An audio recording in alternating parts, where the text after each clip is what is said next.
everybody. Welcome back to the Comedy Castle podcast. I'm Joel Fragamenti, your host for this show, plugging what's happening this week at Mark Ridley's Comedy Castle. Going to talk to Bret Hayden, producer and host of the Comedy Rumble on Saturday night here. But let's get into it because we got comedy. It's 4th of July, but that's the only night you don't get a comedy show.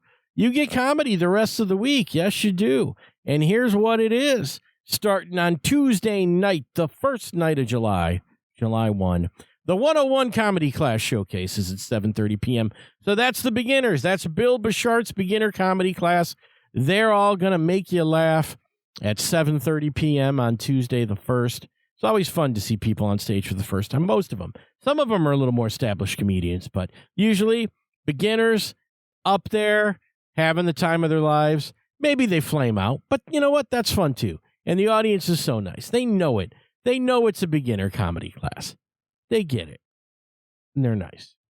Wednesday, July 2nd, open mic night at 7:30 p.m. $5 gets you in. And you'll see a great lineup of comedians. I know my friend Ned Rice is hosting that one. I forget who all is on that one, but I know Ned Rice is. We love Ned Rice. Everyone in Detroit thinks Ned Rice is the best. So there you go, Ned Rice, your host for open mic night, and 14 other fabulous comedians for $5 on open mic night. You can't beat that. Best deal in comedy is open mic night at the club. We don't even do them every week. We do them maybe like I'm looking at July. We got 3. So we got 3 in July. Not bad, but it's not every week. So we got to, you get your chance to check out an open mic. You'll have a great time. And then Thursday night, Wes Ward joins us at 7:30 p.m. We talked to Wes a couple weeks ago. We did on this very podcast. It was fun talking to Wes. I love the interviews, talking to the guys who get to headline the club for the first time. Those are some of my favorite interviews. And Wes is a guy that I've known for years, and he's doing great. And I'm really looking forward to his show. Bret Hayden, who you'll hear on this show, is the feature act. And I believe Patty Rooney, a former student of mine, who's delightful, will be opening that show at 7:30 p.m. And, of course, the Comedy Rumble. 30 comedians, 90 seconds, one winner. There are 2 separate Comedy Rumbles on Saturday, July 5th at 7 p.m. and the Late Show at 9:30 p.m. I've talked to Bret about how that's all going to work with all of the comedians on the show, all that stuff. So come out to the Rumble. There's 2 of them. Whether you want to come early, come late. I believe the early show is selling a little better. The early show always sells a little better. Late show is usually the last one to sell out there. But Saturday night, July 5th, 7 p.m. and 9:30 p.m. for the Comedy Rumble. The lineups, I wonder if I should just use those lineups for our plug here. Let me look at this thing.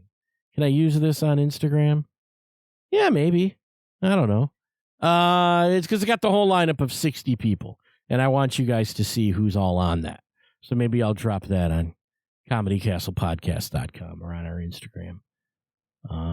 But anyway, it's going to be a fun time. I look at who's on these shows, man, and it is an all-star lineup. Bret will tell you who the judges are as you hear that, but just too many funny people on there. Nick Kelly on The Late Show. Love Nick Kelly. I love who else? Blaine Hill, who's been on this show, on The Late Show as well. Eileen Knowlton on The Late Show. She's great. Jacob Russell on The Late Show. On The Early Show, Hannah Osborne, who won Detroit to LA last year, is on that.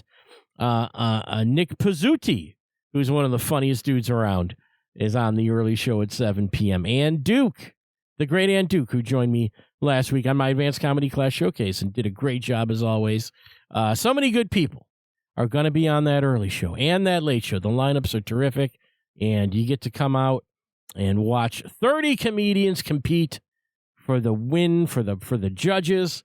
And Bret will tell you that the scoring has been updated for this particular Rumble, and that should be a good time. So it's going to be fun. You guys come on out, Comedy Rumble. And I know it's the holidays, and I know it's Taco Fest this weekend at the club. That's the thing you got to consider with your parking is how am I going to park for the Comedy Castle when it's Taco Fest? Well, here's the deal. You can park at any of the municipal lots in the city of Royal Oak. and they'll have plenty of available parking, and you can just walk over from there. We may have our little lot out front of the club that we use most nights for $10. That could be available, but that does fill up quickly. So give yourself some time. Maybe take an Uber down. That's always a great idea. Come to the club in an Uber, drink as much as you want, have a great time, be responsible about it, that whole thing. But we're going to talk to Bret here, Comedy Rumble. I asked for some fun stories of the past of the Rumble. You'll hear those. Talk about how this thing's going to work versus other Rumbles, because there's 2 in a night. And just all kind of stuff, There's a little bit of uncertainty about the future of the Rumble, and we'll get into that. I don't think we have anything to really be worried about because Bret's keeping it going. And just a lot of ins and outs, how does this thing come together? What do the audience think of these shows? And some funny anecdotes from Rumble's past. They're all right here. They're all coming up for you, all right? So let's play. Let's throw it to Bret. We'll talk to him. Then we'll come back, wrap it up. All right, here's Bret Hayden, everybody.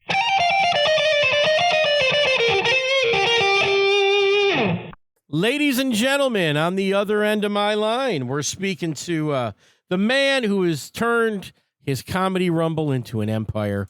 And for this holiday weekend, you can come out. There's 2 shows. It's an unbelievable weekend. Bret Hayden, welcome back to the Comedy Castle podcast. How you doing?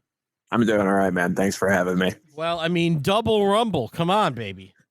Yeah, 60 comedians. For fans of wrestling in the 90s, it's the closest we'll ever have to WCW World War III. World War III. How many was the greatest Royal Rumble in Saudi Arabia? That was 50, and we 50? Did a playoff of that years ago. So there's no more gimmicks you can come up with. There's elimination chamber. I don't know. I thought of doing something called King of the Zing a while ago. Listen. Yeah, you gotta lock these names down. We'll talk about that in a second here too. But yeah, for sure. Yeah, I like King of the Zing though. Yeah, that's fun. Mm-hmm. Like, because we're getting deep into wrestling stuff. I want to explain what the Comedy Rumble is for anyone that doesn't know what it is and they're listening, hearing this concept for the first time. Okay, so if anyone listening to this is familiar with the Royal Rumble, it's basically a spinoff of that, which is instead of 30 wrestlers, it's 30 comedians. They all do up to 90 seconds each. There is a final 4 round, but it's basically the tagline is 30 comedians, 90 seconds each, one winner. That's what I put on the poster, and that's what sells the tickets. Yeah. So, right. And we've done, I don't know how many Castle Rumbles we've done, but I think we've probably done 10 at this point. Oh, really? Okay. Jeez. Maybe somewhere in that ballpark. All right. Now, I think what makes this coming up Saturday, July 5th unique is that there's 2 in one night. Yeah, that'll be the first time for that. Yeah, 2 different lineups too. Yeah, that was a question I think I had when I heard that there were 2. I was like, well, are they different people? Can people potentially watch both of these and feel like they're getting a unique experience? And I guess that was the idea. Yeah, so I had a multitude of ideas of going into it, like what was the way to do it, because I like the idea of the same lineup twice. They get like a second chance to win, right? But, I announced that it was 2 different lineups, and then I had people who bought tickets to both for that reason. So I was like, okay, it kind of, they felt like they were getting their money's worth because it was 2 shows one night, and they didn't have to if they're in the same place already, they're just like, all right, I'll go get something to eat and then I'll come back. Yeah. And that was the logic. Was this 2 shows in 2 Rumbles in one night? Was that brought to you by someone at the Comedy Castle as an idea, or was that your idea? I've always wanted to do something like that, but it just seemed a little ambitious. But, Bill Bouchard hit me up and he made the offer at the time, and he said that he even prefaced it by saying, "Does this sound ridiculous?" And I was like, "Yes, it does, but I'm down to do it." You're down to do it, yeah. Well, I think you have a nice. The weekend works out well, where you have this July 5th day, which, because normally, for people that don't realize, we bring in comedians usually for a weekend. When you have that Friday off on the 4th, you're not going to run shows. So you kind of have this Thursday night, which is Wes Ward's night. So shout out to Wes. I interviewed him a couple weeks ago. And then Saturday night, it's like, what do you do on Saturday night? From the comedy club's perspective. And this is cool to put that in there. Yeah, and it's after 4th of July, so Right, I feel like a lot of the major partying people will do. They get out of their system the night before. Right. And I think, too, first Saturday Night Rumble at the club, maybe? Yeah. Yeah, I think this is the first proper club Rumble we've ever done on a Saturday. Yeah, because it's been off days, and it's always done well. See, that's the thing about it. That's like, wow, these things did great on Wednesdays and Sundays and things in the past. But yeah, to do it on a Saturday, you could have a ton of people there. Yeah, and that was the hardest part, was trying to figure out if enough people were available. Yeah, that's true. Yeah, no, I literally I'm pacing around my girlfriend's kitchen right now.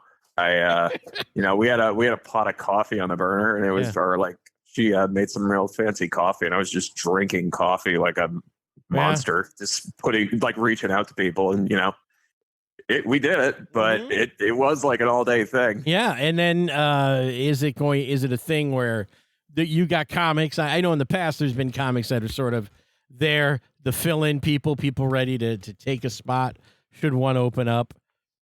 Is that a thing that's happening too? You got enough people to cover that, or you figure you throw some early show people on the late show, or vice versa?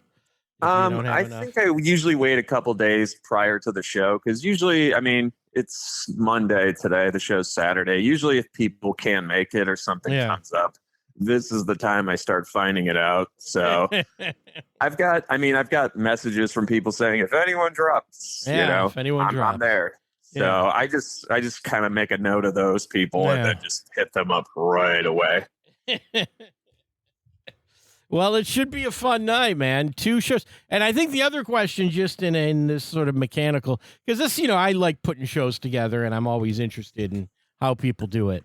The thought of trying to get these 2 shows in, knowing how packed a Saturday night can be at the club, time-wise, just making sure you're done early enough to get the late one seated and not make people have to wait a bunch, if we have to start the show late. Any considerations to that this time around? So one thing I'm doing is I've been implementing this new strategy as far as, because the hardest part of running that show is keeping track of scores, because there's so many. And I get a lot of complaints from audience members saying, why can't we vote? I'm like, because if there's 300 people in a room, I can't. That's so much math to do. It's just not physically possible.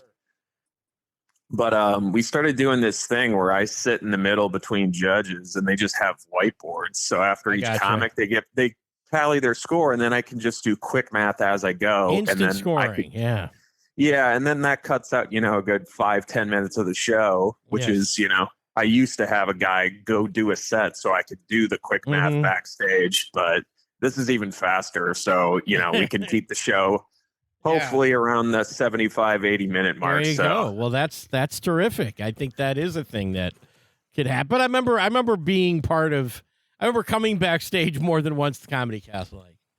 What's going on with these?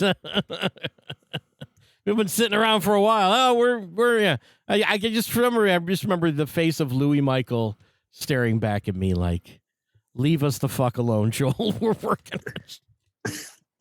Yeah, no, the energy backstage. I'm thankfully not. Yeah, I'm thankfully on stage basically the whole show, but so I don't have to be around it. But I imagine there's a wide range of emotions going on. All right, so tell us who's the judges? Any special guests we should look forward to this weekend? So the judges are the only things that are going to be part of both shows. Okay, that's mostly just because I trust them. So it'll be myself just hosting the show, obviously, and then you had already mentioned him, Wes Ward. Oh, there you go. Yeah, I'm actually featuring on that show Thursday. Oh, are you really? I did not know that. Yeah, so I'm looking forward to that. Yeah, absolutely. So yeah, Wes said he was already going to be around for that reason. So I said, hey, I got 2 more shows for you if you want them. Yeah. And then another guy I've known just 10 plus years, Carl Johnson. Mm-hmm. So it'll be the 3 of us. I had debated asking a few other people, but they've both been doing stand-up 10 plus years. Yeah. I trust them to be objective. Yeah. Yeah, so those guys will do sets up top. Mm-hmm. And, they're pretty straightforward stand-ups. There's nothing too weird or edgy or controversial about them. So, all right. Yeah, they'll get the job done. Absolutely. Should be a fun time. So let's talk about, I think we sort of hinted at it when I said about the name thing. I believe the last one you did at the Comedy Castle, you at the end of the show, you, with a very pained look on your face, told people this may be the last Comedy Rumble, at least in name. There was some issue. Why don't you, any updates on that you can share? Not particularly. It's just like anything else, like one of those things I'm kind of playing by ear. I would be more descriptive, but it's just more just petty, dumb comedian stuff. But the name is in dispute in a sense. A little bit, but it's something that, we're trying to figure out right now. Right, but it's nothing stopping you from calling these the Comedy Rumbles. So. Yeah, it's one of those things where it's just kind of like the show will always exist, but that's just, the name dispute's been kind of like an issue on and off. So, if it comes to that, I've said, I think I even said on stage at that show, I was just like, hey guys, I'm not trying to trick you or actually make you believe it's the last one. I just don't want you to be surprised if at some point down the line I have to change something. Right. Or because I just it's that issue of I'm not even so much worried about me. It's just I don't want somebody else getting, tangled into this nonsense. Yeah. Right. But yeah, so the show always exists. It's just one of those dumb things. That's, right. Somebody's got to call it something else, or that's basically what would solve the whole issue, right? Essentially, but it's just a thing. I'm just, kind of just playing by ear day by day. Well, that was, that is in a sense, what you're going through. And I'm going to do a bad job, and he could certainly tell you the story himself. But Mark Ridley went through that with Comedy Castle. I don't know if you're aware of that. Did I ever tell you that story? He didn't go into specifics, but he did tell me he had something like that. He had the exact thing where I don't know what it was. He was at a restaurant. The banquet room at the restaurant was where the Comedy Castle ran their shows. Mark and this guy were fighting over money. Mark went to a different venue, and the guy called it the Comedy Cabana. I don't know. I know that's a real club, but he called it something else, like some CC comedy thing. And then Mark decided to, somebody gave him the advice to say, Mark Ridley's Comedy Castle. That way you'll always know it's the original thing run by Mark. Yeah. Yeah. But, I don't know if that helps you at all. No, it's funny. I told him what was going on, and he immediately sent me hey, Bret, if you need a really good lawyer, this is my guy. Mark knows his stuff, man. He's the nicest guy in the world, and yet if it comes down to the name of the club, he's going to fight you for it. He made sure. Nah, Mark's good people. The first couple of shows we ran at the club specifically, he always sent follow-up thank you emails and was looking forward to the next one. Yeah. So he's been good to me. Good guy. Yeah, but he went through that too. So it's a sign of success, I think. Yeah, it's just someone in his position was dealing with a similar thing. So I do take it as a badge of honor in a way. Absolutely. And successful people and successful entities have gone through it and come out the other side looking good, Yeah.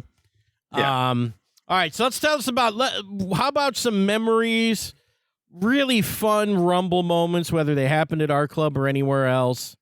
Anything stand out as the most unique Comedy Rumble experience, winner, loser, anyway, you look at it? Yeah, dude. There's actually been a couple real major highlights at the castle. I'll go into those ones. So the first one we did there, the winner was Nick Tenaglia. Okay, yep. And he was number 30. And so, it's always funny when I figured this stuff out after the fact. So apparently 30 seconds before he went out, he just ran into somebody else on the show backstage and said, would it be funny if I just went out there and said, I really need the money. Like it was like an earnest plea. And then he goes out there, he does it, and it kills, and then he wins. Wow. So it's just, that was one. And then we did our first show coming out of COVID at the castle, like in July of 2021, I think. Okay. And that's when we came back. Yeah, I think that was. Yeah, and that still might be my favorite one we've ever done, just because I think people were in that like so excited to be coming out of COVID phase. And that one was fun because we had to do the first time in show history, we had to do like a tiebreaker. Okay. Yeah, so it was the last two were Demetrius Fields, who's won the other contest at Ridley's. Yeah. And then Camilla Bellario. Okay, yeah. Yeah, so they had to do like one more joke, like in a third round. And, by that point, the audience is just like, all right, what do you got? And it was really cool. And then Camilla ended up winning. Oh.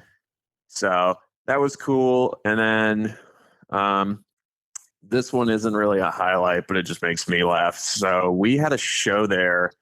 I think it was one of the anniversary shows. And Bruce Peich was was back to back with another comedian, Travis Conti. And I said Travis's name, I believe. And then Bruce came out by mistake. And like Bruce looked so confused. He went back and then, he kind of like, took it for what it was and just kind of laughed it off. And then at the end, when we had to announce the winner, it was Johnny Mockney. So Bruce thought it would be funny as a bit if he came out and then act like confused again. And it only like half the crowd got it right away, but it killed me. Yeah, it's like little stuff like that, like little inside jokes that are the ones that stick with me. Yeah, I interviewed Dante Lillard about one of his appearances in the Rumble when I talked to him. Yeah. Do you remember what he did? I'm trying to remember what Dante did. Well, he basically decided, and I think he went in knowing this. He goes, I'm not doing that 90-second shit. His plan was to be the funniest guy in the show, and so he just kept going. Yeah. To the point where you guys were like, and the audience was eating it up. And you guys were like, yeah, Dante, you're disqualified. I don't think I disqualified him, but I think he was one of the few guys who, like, after the bell rang, he was like, I'm going to finish this. Yeah, he just finished the thing. And the way he explained, look, his story is he didn't care. And that's in the professional wrestling tradition, sometimes you just get yourself disqualified. So I thought that was really cool. Yeah, Dante went into business for himself. He kind of did. He kind of said, I'm going to do this. And it was hilarious and it was memorable. But I know he didn't come out as like one of the finalists, even though it was really funny. And I thought he sort of sold it as they told me I can't come back out. I don't recall ever saying that, but so I think Dante might be working us both. Two sides of the story, brother. That, there you go. But yeah, I'm looking at the lineup. There's some cool people. I mean, I would take it there's first timers to the Rumble on this list. A few of them. Yeah, there's a few of them, but those there's people I've had on plenty of times before. Mm-hmm. It's usually easier to also reach out to people I know, just because if it's somebody I've never met or they don't know the show, I have to then explain it to them, and that just takes up more time. People hit me up about it, and I'm like, not my thing, man. Fine. That's why I kind of started reaching out to people I knew immediately, because it's a lot easier to just to say, hey, are you available this date? Yes, no, as opposed to, what's the show about? And then it's like, great, now I got a whole explanation. And you want people that can do the thing. Like, it's not people off the street who've never done comedy before. That's what you would want to avoid that. Yeah, I get that. Fair enough. Because, anyone could get up there and go, I could be funny for 90 seconds. And then, I have noticed lately what people would do. Yeah. I mean, to be fair though, when sets are only 90 seconds, it really is anyone's game at that point. Mm-hmm. Because, I mean, somebody could have 5 minutes material total, but if the 5 minutes is really good, if they just pick the right chunks of it, who's to say they couldn't do better than somebody who's got an hour? Yeah, that is true. And that is, I guess, the downside of it. But I think people know. I've never looked at, like, any of the Rumbles I've seen and saw who won and went like, well, that person's sucks. Yeah, I've never thought that. I've always been like, oh, those are good. And even but the thing about it, too, is when I'm looking at this lineup that I have in front of me for both shows, I know most of these people, and most of them are good comedians. Yeah. Yeah, some of them are new. But again, for that format, these would be fine shows. If you plucked 12 people out and made it an open mic, still be a good show. Yeah, I would agree with that. Yeah. All right. What else you got? Any innovations for this week coming up besides the scoring? Any innovations this week? Anything, any little tweak to it? I mean, I think I touched on it earlier, but instead of having a comic do time while we tally scores, we're just going to cut right to the final four. All right. Yeah, so I think we might have like the judges do longer sets up top just to kind of set the mood. Yeah. But once the competition starts, it's just going to go until it's over. Yes. Yeah, it should be a good time. I will. Yeah, so I'll be sure to let people know when I'm on stage. Hey, if you got to go to the bathroom or anything, let's do that like now. Yeah, yeah. What about the wrangling of 60 comedians? Has there any been thought into the 30 that are on the late show and they're going to be showing up at a certain time and maybe they come for the early show? Any consideration in that department? I mean, people have asked if they can come watch. I said, for right now, I would say just, if you want to go to a show you're not on, buy a ticket. Yeah. Because that's one of those things where I'm like, I don't know how busy it's going to get. Because if you're asking me this a month ahead of time, I'm like, I don't know where ticket sales will be day of. Right. So, but I mean, the fact that there's that many comics around, there's also a Taco Fest happening. There is. Yeah. The Taco Fest is this weekend, I guess. Yeah, and I kind of want to just tell comics, if you're looking for something to do, just go eat tacos and watch wrestling. Well, not only can you eat tacos and watch wrestling, look, based on last year's Taco Fest, and I don't know if this year's will be exactly the same, a block of the Taco Fest is dedicated to weed. It is sponsored by various dispensaries, and it is incredibly high. I believe it. That's also the only way I can describe it. It is just and it's like because the wrestling lot is where we normally park for the staff at the Comedy Castle. We have to park somewhere else and then walk through the weed block, and it's unpleasant. Well, I mean, I would love to see the Comedy Castle staff just high from like contact. I listen, I don't want to throw anybody under the bus, but I'm sure some of them are on a regular night. Yeah, but that for the comics, that's what I mean is that you connect the dots there. Just go out and get high. Pretty much. Yeah, I do know Tommy Chong is doing a meet and greet, and it's at some point. Oh my goodness! One of the shows one of my shows is happening, so. That's an option, too, if people are looking for something to do. Tommy Chong. Go meet Tom. I've met Tommy Chong. I like Tommy Chong. Yeah. Yeah. I brought Cheech and Chong on stage once.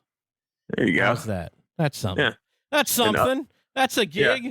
That's professional entertainers, Cheech and Chong. Yeah. That's an Up in Smoke reunion. It is. Well, it was fun. I enjoyed it. Hey, listen, I've enjoyed talking to you, man, and this Rumble is going to be a blast. Both of them. I think so, too. Both of them. Come to the early one. Maybe you like the early one. You want more, you buy a ticket for the late show. That's a good way to do that happen, or maybe they sell out in advance. I have no idea. But we'll see. Mark Ridley told me I could blow up fireworks in the parking lot if they both sold out. So we'll look forward to that. Blow them up at the Taco Fest. I think they'd be appreciated.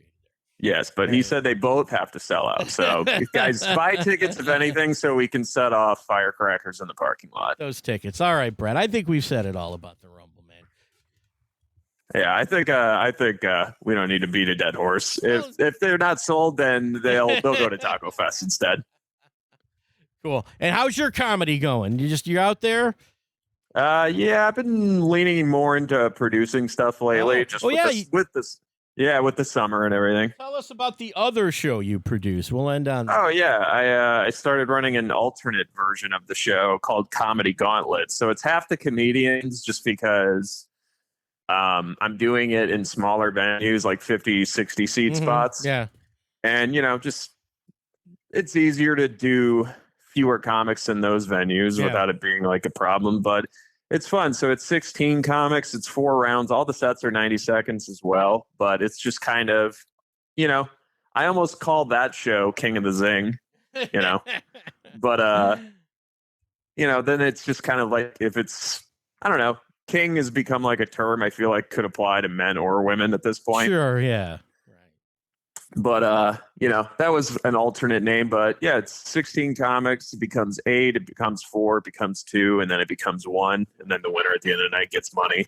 Nice. But yeah, so I don't know. Maybe I'll talk to Mark once it starts picking up more steam and see if he wants to try the other version. Nice.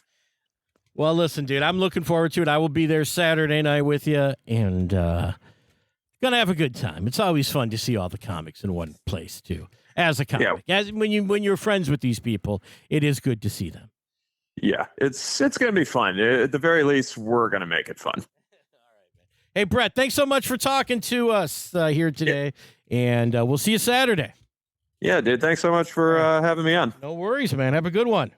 You too. All right, bye-bye. Bye. Well, there it is, guys. This weekend is going to be something else. Saturday night, the Comedy Rumble. Of course, Wes Ward on Thursday. We talked to Wes. Listen to that interview. Go back. Listen to Wes Ward on this show. We had a great interview. I'm really looking forward to him getting his headline spot. And then the Double Rumble. It's Double Rumble week. It's July 4th weekend. We hope everybody has a great July 4th. And our July is not quitting. I don't want to get too deep because we'll talk about it next week, but we got an unbelievable lineup in July, including Craig Shoemaker, Dan St. Germain, Sean Patton is coming, who is a guy that's on a show called The English Teacher on FX, which is one of the best TV shows of last year.